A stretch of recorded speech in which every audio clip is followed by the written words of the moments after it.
우리 이 시간에 앞뒤로 좌우로 인사하셨으면 좋겠습니다. 잘 오셨습니다.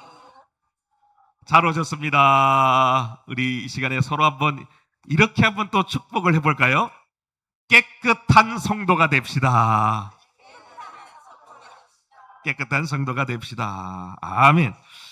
여러분, 뭐 씻지 말라는 게 아니죠. 씻으라 뭐 그런 얘기가 아닙니다. 영적으로 깨끗한 성도가 되자.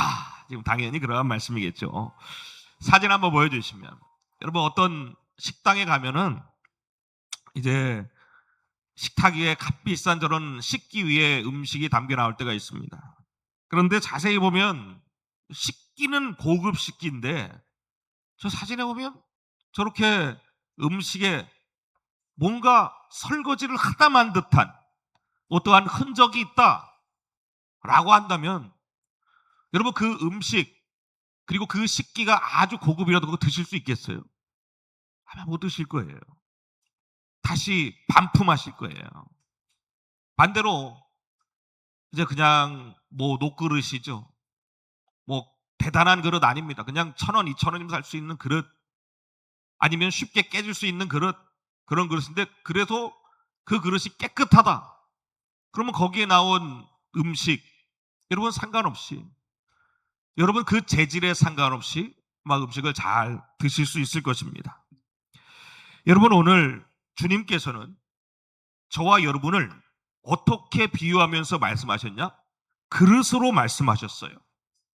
그릇은 무엇으로 만들어졌느냐 보다 무엇을 어떻게 담을 수 있도록 준비되어 있는가가 굉장히 중요하다는 것입니다. 오늘 본문 21절에서는 이렇게 말씀합니다. 우리 함께 봉독합니다. 누구든지 이런 것에서 자기를 깨끗하게 하면 귀히 쓰는 그릇이 되어 거룩하고 주인의 쓰심에 합당하며 모든 선한 일에 준비함이 되리라. 아멘. 오늘 큰 집이라고 했어요. 이 큰 집은 어떤 집입니까? 하나님께서 다스리는 집입니다. 그 집에는 금그릇도 있고 화려한 그릇도 있고 비싼 그릇도 있고 그렇지 않은 그릇도 있고 가벼운 그릇도 있고 이런저런 그릇들이 있습니다. 그런데 우리 하나님께서 말씀하시는 것은 그 그릇의 재질이 문제가 아니라는 것입니다. 어떤 그릇이 쓰임을 받는다고요? 정결한 그릇, 정결한 그릇. 사랑하는 여러분, 저와 여러분은 다 주님이 사용하실 아름다운 그릇입니다. 오늘 이 주님이 주시는 이 말씀을 통해서 여러분 우리 영혼 가운데 한번 물어봤으면 좋겠어요. 여러분 우리 신앙생활 하는 거잖아요. 이왕지사 신앙생활 하는 것은 우리가 내 멋대로 내 만족대로 내 기분대로 사는 게 아니라 바로 우리의 주인이신 하나님의 뜻대로 쓰임받기 위한 그러한 자리로 여러분 나오신 것입니다. 그렇다고 한다면 물어봐야 돼요. 나는 내 만족을 위해 그냥 화려함만 추구하는 그러한 그릇인가? 아니면 우리 하나님께서 사용하실 수 있는 깨끗한 그릇으로서 준비가 되어 있는가? 사랑하는 여러분, 우리는 성도로서 우리 하나님이 사용하실 그러한 그릇이 되기 위해 우리는 무엇을 사모해야 되는가? 우리가 이 점에 대해서 간단하게 3가지 정도 살펴보도록 하겠습니다. 주님이 사용하실 정결한 그릇이 되기 위해서 그러한 그릇이 우리가 되기 위해서 해야 될 첫 번째 이유는 무엇인가? 우리 함께 봉독합니다. 하나님을 이용하려는 욕심을 깨버려야 돼요. 여러분 우리의 그릇에 욕심이라는 얼룩이 묻어 있다는 것입니다. 우리가 하나님을 믿는 이유는 무엇입니까? 여러분 우리의 삶이 잘 되기 위함입니까? 내 가정의 문제가 해결받음을 위함입니까? 내 형편이 잘 되고 좋아지고 자녀가 잘 되고 내가 원하는 일 이루기 위해서 그 일만을 위해 신앙생활 하신다면 여러분 물론 그것도 굉장히 중요합니다. 왜요? 빌립보서에 말씀하신 것 같이 하나님께서는 우리의 필요를 아시고 채워주시는 분이라고 했기 때문에 그렇습니다. 하나님께서는 우리의 아버지시죠. 우리의 연약함과 부족한 것도 다 알고 계시죠. 그렇기 때문에 우리가 힘들고 어렵고 부족할 때 하나님께 도움을 구하는 것은 잘못된 일은 아닙니다. 그러나 신앙생활의 중심이 어디에 있냐는 거예요. 그 중심이 언제나 주님, 나에게 무엇을 주시겠습니까? 내 부족한 것을 채워주시기 위한 그것을 바라는 인생이라면, 여러분, 우리가 하나님을 사랑한다고 말하면서도 우리가 진짜 사랑한다는 것은 뭐예요? 하나님이 주시는 것만 사랑하게 될 수 있다는 것입니다. 그것은 하나님을 사랑하는 것이 아니라는 거죠. 그러면서 축복은 원하지만 사명은 피할 때가 있습니다. 이것이 우리 신앙 가운데 들어오는 사실 가장 무서운 것 중에 하나입니다. 여러분, 제일 무서운 게 이단, 사이비, 범죄, 이게 무서운 게 아니에요. 여러분, 이것은 우리가 조금만 주의하면 사실은 다 멀리할 수 있는 것입니다. 그러나 제일 무섭고 두려운 것이 무엇이냐? 어느 순간 우리 하나님께서 우리 인생의 주인이 아니라 내 인생을 편리하게 만들어주는 그러한 분으로만 하나님을 착각하는 것이 가장 큰 무서움이라는 것입니다. 사랑하는 성도 여러분, 우리는 하나님을 사용하는 사람들이 아닙니다. 우리는 하나님께 쓰임을 받아야 되는 그러한 사람인 줄로 믿으시기를 주님의 이름으로 간절히 축원합니다. 이사야서 64장에서는 이렇게 말씀하고 있죠. 함께 봉독합니다. 그러나 여호와여, 이제 주는 우리 아버지시니이다. 우리는 진흙이요 주는 토기장이시니 우리는 다 주의 손으로 지으신 것이니이다. 아멘. 이 의식이 중요해요. 하나님은 토기장이십니다. 우리는 진흙이에요. 아담, 흙으로 지음받음을 받았다는 뜻입니다. 아담마흐, 먼지라는 뜻이에요. 진흙이 토기장이에게 나 이렇게 만들어 주세요. 여러분, 그렇게 진흙이 토기장에게, 주인에게 말할 수 있습니까? 그렇지 못하죠.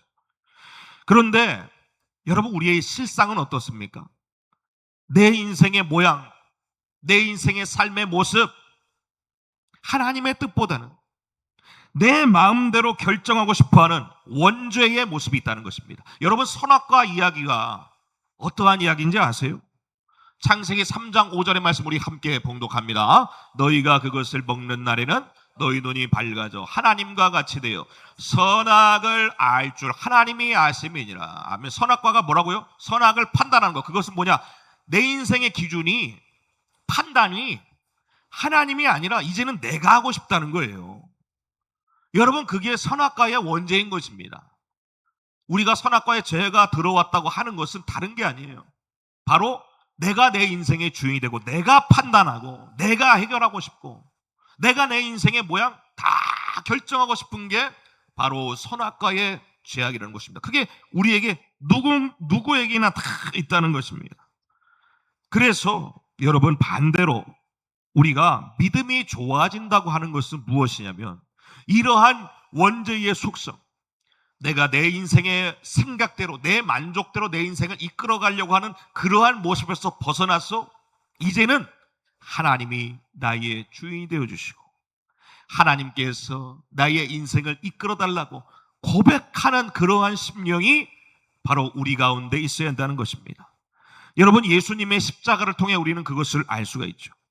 예수님께서 저와 여러분을 위하여 십자가를 위해 그 생명을 내어주셨다는 놀라운 은혜를 생각하는 순간 이제는 내 인생의 주인이 내가 아니게 되는 거예요.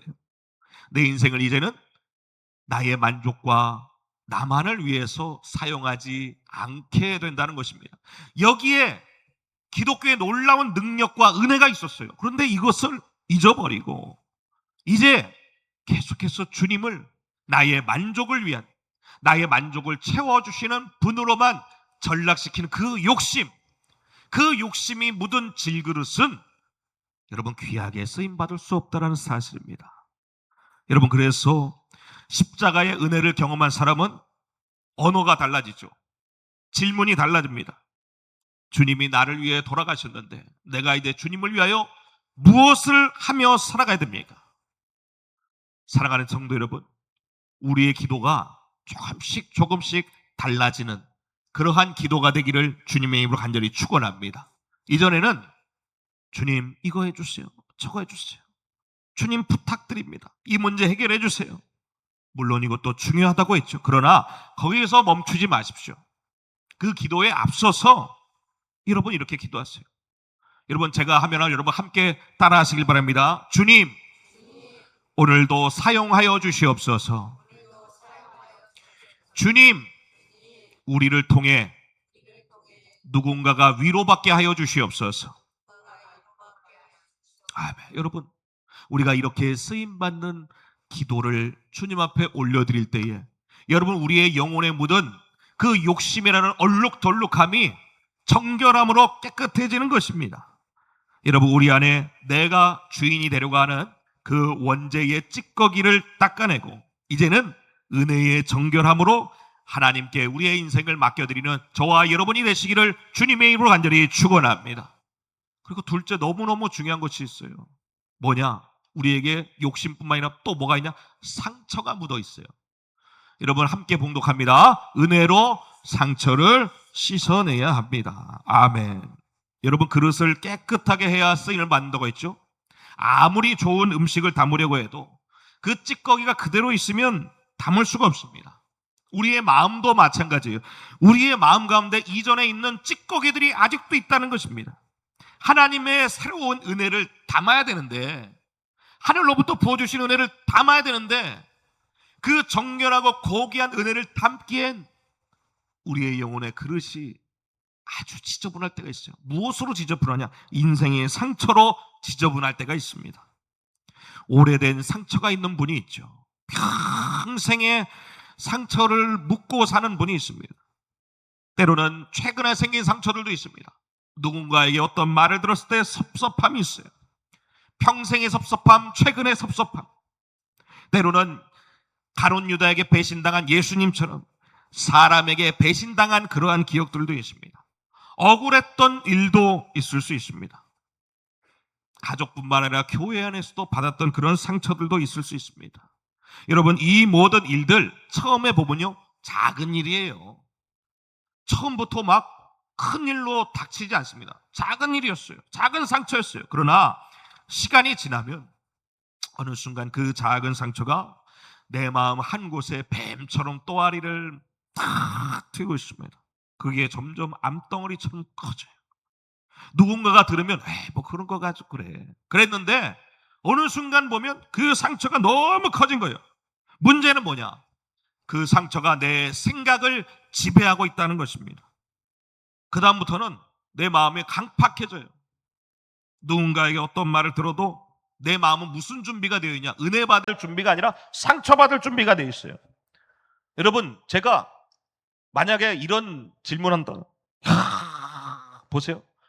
야, 오늘 너무 아름다우십니다. 그러면 그 말을 칭찬으로 받는 사람이 되어야 돼요. 좋은 걸로 받는 사람이 돼요. 근데 상처받을 준비가 되어 있는 사람들의 특징이 뭔지 아세요? 야, 오늘 이쁘다? 그럼 뭐라고요? 어제는 안 예뻤어? 그런 거예요. 그것은 내 마음의 은혜가 아니라 상처받을 준비예요. 여러분, 누군가 우리에게 선한 말, 좋은 말, 좋은 행동 그렇게 하면요, 여러분, 내 안에 내가 지금 상처를 씻어낸 사람의 특징은 무엇이냐면 그것을 좋은 것으로 받아들일 수 있는 사람입니다. 그런데 아직 내 안에 상처가 있고요, 마음에 어려움이 있잖아요. 그러면 좋은 말을 들어도 좋은 말로 받아들이지 못한다는 거예요. 또 누군가가 선한 행동을 해도 그것을 선한 행동으로 받아들여야 되는데 그것을 받지 못해요. 저거 딴 생각이 있어서 그런 거야. 그러면 여러분, 그게 무엇이냐? 내 인생의 어느 때에든, 어렸을 때에든, 최근이든, 평생이든 내가 지금 그 인생의 상처로 인해 내 마음 어딘가가 병들어 있다는 것입니다. 사랑하는 성도 여러분, 상처를 붙들고 있지 마세요. 상처를 붙들고 있다는 것은 과거를 기억하는 그런 낭만적인 일이 아니라 과거에게 지금의 오늘의 내 인생, 얼마나 바쁜 인생이에요. 내 인생을 그 과거에 발목 잡히는 거예요. 여러분, 그것만큼 안타까운 인생이 뭐가 있겠습니까? 상처를 받은 것은 과거의 일이죠. 그런데 그 과거의 상처가 오늘의 나를 지배하고 오늘의 관계를 망가뜨리고 오늘의 내 믿음까지 흔들고 있다면 여러분, 그 상처는 더 이상 과거에만 머물고 있는 상처가 아니죠. 지금도 나를 째고 아프게 하고 그리고 낙심케 하는 그러한 상처가 되는 것입니다. 여러분, 그 상처를 우리가 어떻게 해야 됩니까? 십자가 앞으로 가지고 나가야 된다는 거예요. 용서가 쉽다는 게 아닙니다. 저는 여러분에게 기계적으로 용서해라, 용서하고 싶지 않은데 용서해라, 이런 말을 드리는 것이 아닙니다. 어떤 상처는 쉽게 잊을 수가 없죠. 어떤 사람은 생각만 해도 막 화가 날 때가 있습니다. 마음이 아플 때가 있습니다. 내가 어떻게 그 사람을 용서합니까? 내가 그럴 수도 있습니다. 그러나 사랑하는 성도 여러분, 우리는 한 가지를 기억해야 됩니다. 무엇을 기억해야 되냐면, 용서는요, 그 사람이 나에게 한 일을 없었던 일로 만드는 것이 아니라, 잘못을 잘못이 아니라고 말하는 것도 아니라, 그 잘못은 그대로 있어요. 그러나 진짜 용서는 무엇이냐? 여러분, 용서는요, 그 사람의 그 잘못보다 하나님께서 나에게 주신 그 은혜가 더 크다는 사실을 인정을 하는 것입니다. 하나님의 사랑으로 이 용서받지 못할 사람, 그 사람의 행동을 지워버리는 거예요. 왜? 내가 은혜를 받고 내가 사랑을 받았기 때문에. 내 영혼의 자아가 사랑으로 자존감이 풍성하다면 여러분, 그 인생은 여러분 상처받지 않습니다. 왜요? 주님께서 나의 인생의 후원자 되어주시고 내 인생의 보호자 되어주시고, 주님이 나를 사랑하신다는, 만왕의 왕이 나를 사랑하신다고 하는데, 누군가가 나에게 작은 얘기, 상처 얘기, 그 얘기로 내 마음이 흔들리겠어요? 그렇지 않죠. 그러라고 그래. 근데 그렇지 못하고 사람의 조금만 말에 흔들리고 상처받고, 그리고 그 말이 머릿속에서 계속 맴돈다. 좋은 말을 하더라도 그 말에 대해서 내가 온전히 받아들일 수 없다. 그러면 여러분, 그 내 마음의 상처를 누구에게 가져가라? 하나님께 가져갈 수 있는 저와 여러분이 되시기를 주님의 이름으로 간절히 축원합니다. 주님의 십자가를 바라보세요. 하나님 앞에서 우리 모두는, 저와 여러분도 다 용서받은 사람이죠. 성경에 뭐라고 말합니까? 씻을 수 없는 죄악으로 용서받지 못할 죄인이었는데, 그러한 저와 여러분을 주님께서 십자가의 그 보혈로 사랑을 해주셨습니다. 그래서 그 은혜를 깨닫는 사람만이 바로 용서의 길로 조금씩 조금씩 나아갈 수 있다는 것입니다. 문제는 뭐냐? 용서하지 못하면요, 누구만 고생한다? 나만 고생하는 거예요. 내가 용서하지 못하고 저 사람 미워하면 내가 미워하는 걸로 인해 저 사람이 고통받을 것 같나요? 절대 없습니다. 신경도 안 써요. 그 사람은 신경도 안 씁니다. 누구만 고통받는 거예요? 나만 고통받는 거예요. 그렇기 때문에 저와 여러분이 더 살기 위해서라도 그 마음의 상처, 때로는 분노, 이 모든 것도 십자가 앞에 내려놓으시길 바랍니다. 억울했던 일도 내려놓으시고, 섭섭해봤던 마음도 내려놓으시고, 아직도 용서받지 못한 그런 사람의 이름이 있다면 여러분, 그 사람의 이름을 하나님 앞에 내려놓으십시오. 그리고 이렇게 기도하세요. 주님, 저는 아직 용서할 힘이 없습니다. 그러나 이 상처가 더 이상 제 영혼의 주인이 아니라 예수님의 그 은혜가 내 인생의 주인이 되어 주시옵소서. 여러분, 상처가 주인이 되어서는 안 돼요. 하나님의 은혜가, 십자가의 은혜, 그 보혈의 영광, 그 주님의 사랑이 저와 여러분의 인생이 되어 우리 인생에 새겨진 그 조그만 상처 스크래치들 다 덮어주시는 은혜가 있기를 주님의 이름으로 간절히 축원합니다. 정말 감사한 것은 뭐냐면, 여러분, 우리의 상처가 십자가의 은혜를 통과하잖아요. 그러면 상처가 아니게 돼요. 어떻게 되느냐? 그 상처로 흘렸던 눈물이 이제는 다른 사람의 눈물을 닦아주는 아름다운 손으로 변화하게 되는 것입니다. 내가 아파봤기 때문에 다른 사람의 아픔을 위로할 수 있고, 내가 외로워봤기 때문에 외로운 사람 찾아갈 수 있는 거예요. 내가 무너져봤기 때문에 무너진 사람을 보면 세상 사람들은 고소해하죠. 우리의 뇌가 어떻게 된다고요? 누군가의 아픔과 실패를 보면 도파민이 뿜어져 나온다는 그러한 완악한 존재가 우리 아닙니까?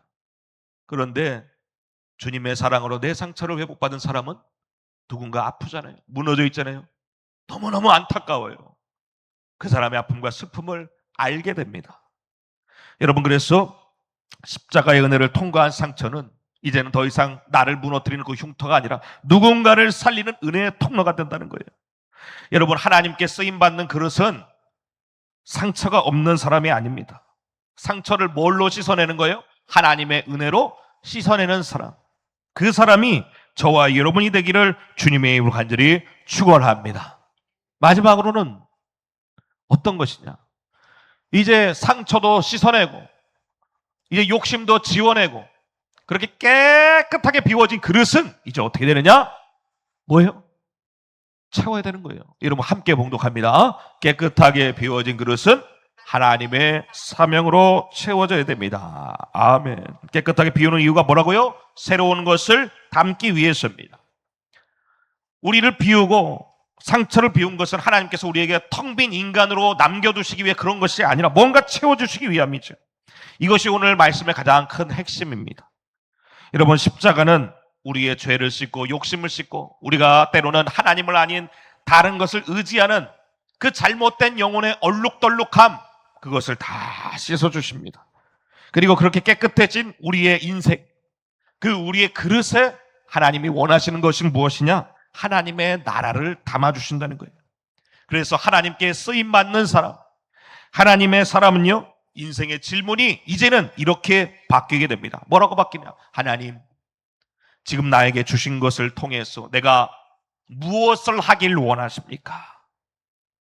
처음에는 이렇게 기도했죠. 하나님, 내 문제 해결해 주세요. 그런데 믿음이 깊어지면 이제는 기도가 바뀝니다. 하나님, 내가 당한 이 문제를 통하여서 주님 나를 어디에 사용하려고 하십니까? 바뀌게 된다는 거예요. 여러분 성경에도 이러한 채워주심의 은혜가 있었죠. 열왕기 하 4장에 보면 한 과부의 이야기가 나옵니다. 남편도 잃었고 남겨진 것은 빚더미뿐이었고 이제 빚을 갚지 못하면 두 아들마저도 종으로 다 전락해버리는 정말 어려운 상황 가운데 처해 있었어요. 그 여인이 엘리사 선지자를 찾아가서 눈물로 도움을 요청합니다. 그때 엘리사가 물어요. 네 집에 무엇이 있느냐? 찢어지게 가난하죠. 뭐가 있겠어요? 그 여인이 말합니다. 지금 저희의 집에는 기름 한 병 외에는 아무것도 없습니다. 근데 그때 엘리사가 이상한 명령을 하죠. 너는 밖에 나가서 모든 이웃에게 그릇을 빌려오라. 근데 무슨 그릇을 빌려오라고 하냐? 빈 그릇을 빌려오라고요. 빈 그릇. 최대한 빌려와라. 조금 빌리지 마라. 많이 빌려와라. 여기서 중요한 것은 빈 그릇입니다. 금그릇, 화려한 그릇 가져오라고 하지 않았어요. 빈 그릇입니다. 그 빈 그릇을 다 가지고 나서 여인이 가지고 있던 그 조그만 기름병, 조금 남은 기름병, 그 기름병에 기름을 옮겨 담을 때에 그 자리에 그가 빌려왔던 모든 빈 그릇이 가득가득 차는 은혜가 있었습니다.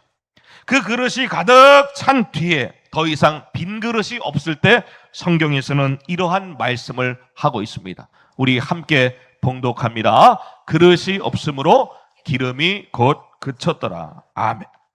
하나님께서 그 여인의 빈 그릇을 보셨다는 거죠. 그리고 그 빈 그릇을 하나님께서 그냥 두지 않으셨다. 그릇의 빈 그릇을 기름으로 가득 차게. 여러분 성경에서 말하는 기름은 뭡니까? 성령이에요. 성령의 은혜예요. 여러분 그 은혜를 가득가득 채워주셨다는 것입니다.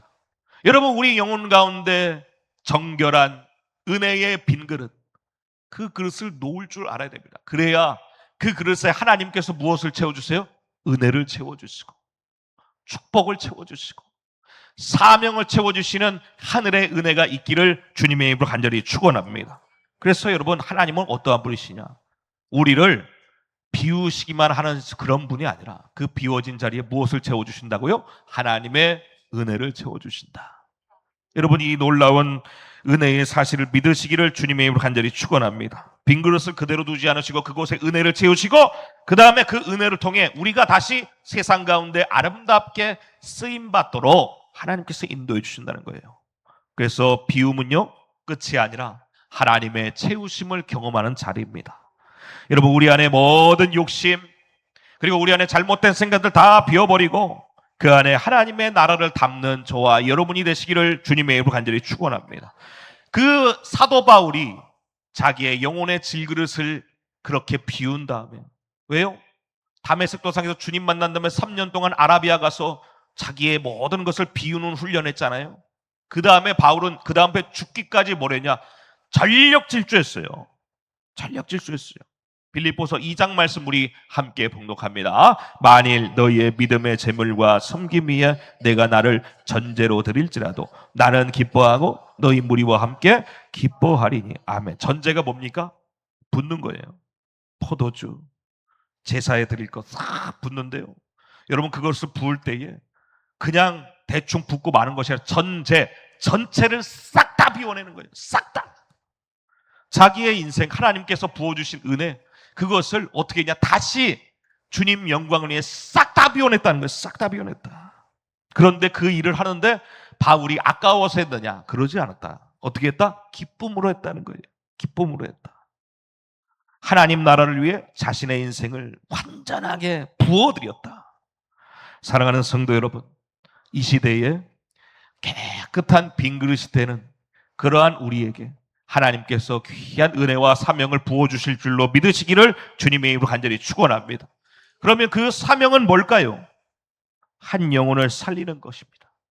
낙심한 성도를 일으켜 세워주시는 것입니다. 교회를 떠난 성도가 있다면 다시 돌아올 수 있도록 사랑하는 것입니다. 걱정에만 머무는 것이 아니라 기도해야 되는 것입니다. 여러분, 우리가 누군가 걱정되는 사람이 있잖아요. 우리의 가족이 될 수 있고 성도가 될 수 있고 우리 주변에 안타까운 이웃이 될 수 있잖아요. 그러면 어떻게 하냐? 이제는 이름 불러가며 기도하는 거예요. 여러분, 우리의 자녀와 손주들도 있지 않습니까? 여러분, 그 자녀와 손주들을 위해 여러분 무엇을 해주십니까? 그들에게 여러분이 평생을 모아온 물질을 전해줄 것입니까? 그것도 중요하죠. 그러나 더 우리가 사명자라고 한다면 이제는 우리가 그들을 위하여 눈물 뿌려가며 기도해야 되는 것입니다. 저는 너무나도 감사한 것이죠. 우리 성도님도 기도해 주시고요. 저희 어머니가 저 멀리 계시지만 어머니가 날마다 기도하신대요. 날마다 교회 가셔서 날마다 기도해 주는데, 근데 저는 그것을 믿어요. 왜냐? 그러실 분이에요. 그것이 너무 감사하더라고요. 사랑하는 여러분, 우리의 인생이 바쁘고 힘들고 어려움 가운데도 있지만 여러분, 이제 내 안에 모든 것을 버리고 은혜로 채운다는 것은 거기에 머무는 것이 아니라 하나님께서 주님의 나라의 확장을 위해 우리가 그 사명을 감당하는 것입니다. 그것이 바로 무엇이냐? 우리 사랑하는 사람들을 위하여 우리가 믿음의 사명을, 기도의 사명을, 예배의 사명을, 선교의 사명을 감당하는 것입니다. 여러분, 그러한 놀라운 은혜 그리고 사명을 감당하는 모습을 통하여 세상 사람들에게, 그리고 또한 저와 여러분의 믿지 않는 가족들에게 주님의 복음과 사랑을 증거하는 저와 여러분이 되시기를 주님의 이름으로 간절히 축원합니다. 오늘 말씀을 정리합니다. 금그릇도 있고요, 은그릇도 있고, 나무 그릇도 있고, 질그릇도 있을 수 있습니다. 다 다릅니다. 어떤 사람은 황금 그릇처럼 막 화려한 인생처럼 보일 수 있습니다. 어떤 사람은 평범한, 때로는 초라해 보이는, 남들이 신경 쓰지 않는 그러한 모습도 있을 수 있습니다. 그런데 하나님께서 저와 여러분에게 물으시는 것은 딱 한 가지예요. 우리에게 화려함과 능력을 묻지 않으시고, 너는 지금 내가 사용할 수 있는 그릇이냐? 너는 지금 내가 사용할 수 있는 그릇이냐? 여러분, 우리의 인생의 마지막에 주님은 내가 얼마나 세상에 많은 것을 얻었는가로 평가되지 않습니다. 하나님 앞에 섰을 때에 내 인생이라는 정결한 질그릇에 무엇을 담아서 하나님께 드렸는가? 이것을 주님이 기쁘게 여기실 것입니다. 저와 여러분이 어쩌면 세상 사람들이 보기에는 작고 평범한 그릇일 수도 있지만 그 그릇에 십자가의 보혈이 담겨 있다면, 성령이 채워져 있다면, 주인의 손에 들려져서 아름답게 사용된다면 그것보다 영광스럽고 가치 있는 그릇은 없을 것입니다. 우리의 모든 욕심과 상처, 잘못된 의지를 십자가에 내려놓으시고 주님의 사랑과 은혜로 깨끗하게 되어 그 안에 은혜와 축복을 받아 그 축복을 하나님 나라의 확장과 한 영혼의 구원, 우리 가정의 구원을 위해 사용함을 받을 수 있는 저와 여러분이 되시기를 주님의 이름으로 간절히 축원합니다. 기도하시도록 하겠습니다.